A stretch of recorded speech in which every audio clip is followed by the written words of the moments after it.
This is a technological showcase set in the world of The Witcher 4. What you just saw and are going to see now is running on a standard PlayStation 5 at 60 FPS with ray tracing. So in the game, you'll be playing as Ciri, a professional monster slayer, a witcher. She explores the world and hunts down monsters for coin. The region we are in is called Kovir, and you'll get to explore it in a game. Right now, Ciri is investigating a monster, and after gathering new clues, she is heading back to a nearby village.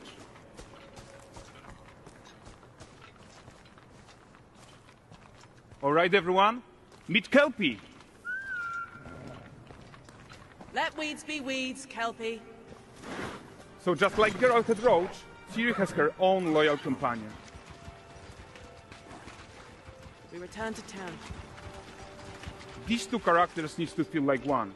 Since you're gonna explore the world on horseback, riding needs to feel seamless, natural, and just fun.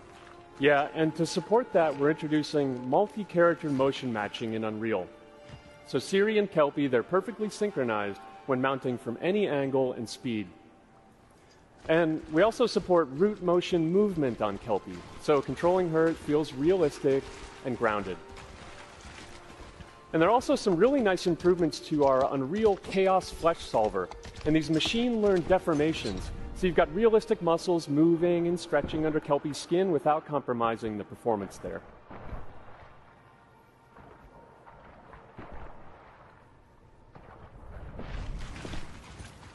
So let's leave Ciri behind for a second and talk about the world itself.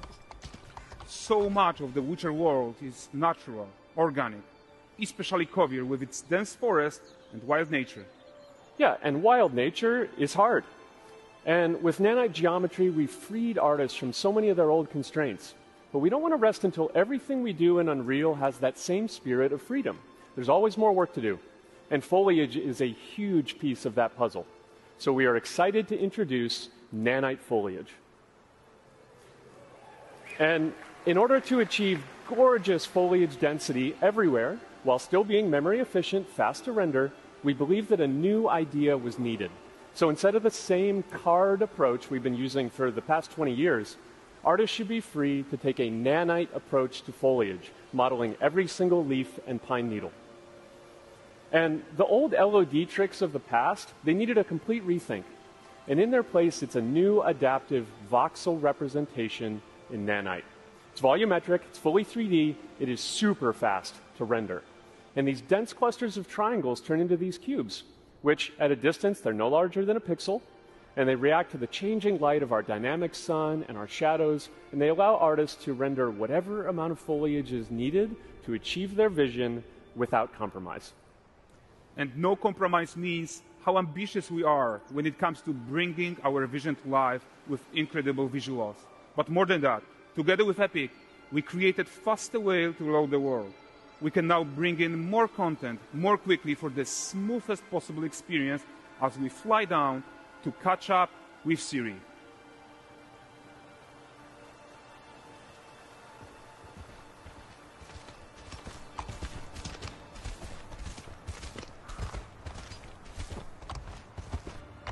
Welcome to Valdrest.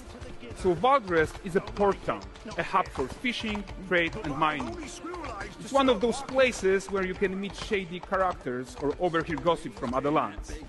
It's also where Ciri took on her current contract. High-tech, let's leave Kelpie here and explore the marketplace and food.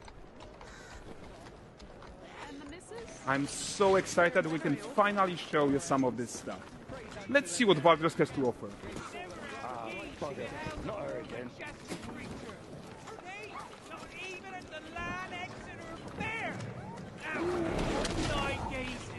Present him with a fish, where the furry rascal will often wait, and the bear's weight grants good fortune.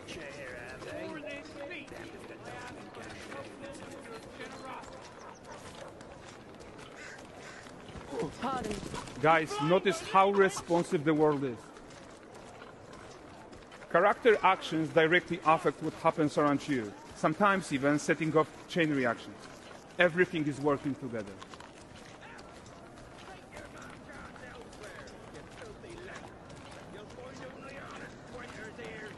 Oh, look at this poor gentleman being taught how to fly by an angry innkeeper. That's what happens when you cheat at Gwent. Last of it, is it?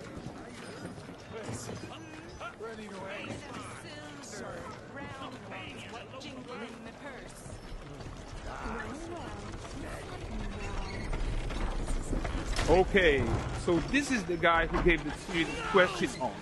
Like you probably suspect, he has his own agenda in all of this. You off your tits again, Wilfred. Get your ass up.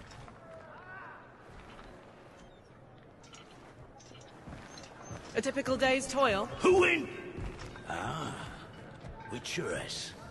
What news of my wagons? No eternity is taking that damn salt to arrive. I found them. And, well, suffice to say, they'll not reach you.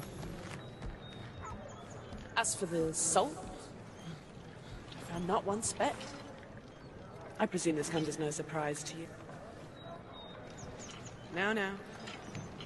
Kavir's smuggling trade is of no concern to me. Shush, shush, shush. The manticore that flattened your cart and devoured your men? Quite the opposite. Manticore? No, them winged hellspawn dwell in the arse end of Creighton. While Ciri decides what to do about that merchant, let's take a look at the character technology that powers this marketplace. Why don't we listen in on these fishmongers? They're selling their wares, chatting up customers. Morning, catch fishes. Won't find none fresher. Reckon me lady's after one of those. Get this kind of got it for you. You mind, dearest? Into seeing something more. Got mackerel cod, all Brexit's finest. And there is tons of tech at play here, even in this simple market stall. Metahuman tools, improved Unreal smart objects, chaos cloth, and more. Yeah, and all of this exists to make sure that the gap in quality between Ciri and NPCs is as small as possible.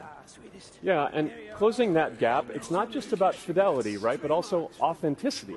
They should react to changes in the world around them. But the prisoner in pillory isn't exciting enough for Valdres. Let's grab everyone's attention with a circus.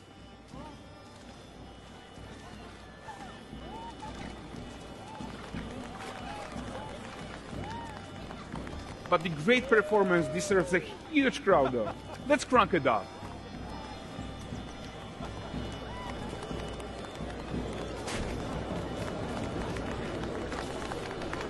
So you are seeing tons of optimizations here to many of Unreal systems, including an entirely new Unreal animation framework, allowing us to fit easily in our 60 FPS budget, not just in rendering, but also with room to spare on the game thread.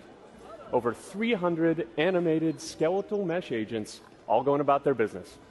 And the whole point is to leave breathing room for developers like you to introduce the gameplay and the systems that your players expect, empowering you to make your worlds come to life without Unreal standing in your way.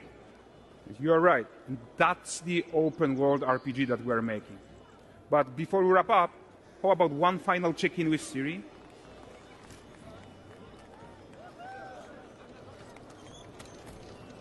We are making this game to be the most immersive and ambitious open world Witcher game ever. And we are making this a reality thanks to our work on Unreal with the team at Epic. I think what we are doing together is going to bring in a new generation of open world RPGs, and I'm so proud of what we accomplished so far. We are too. So we're almost done, but before we go, here's a small gift for all Witcher fans. A first look at Lanexeter.